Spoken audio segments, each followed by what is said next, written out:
You ask Tiger to solve. This deals with linear equations with one unknown. The final result is x equals -5/4.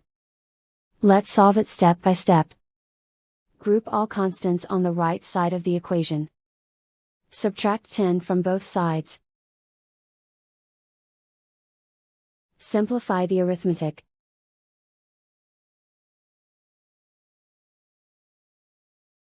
Isolate the x. Divide both sides by 8. Simplify the fraction. Find the greatest common factor of the numerator and denominator. Factor out and cancel the greatest common factor. And so the final result is x equals -5/4.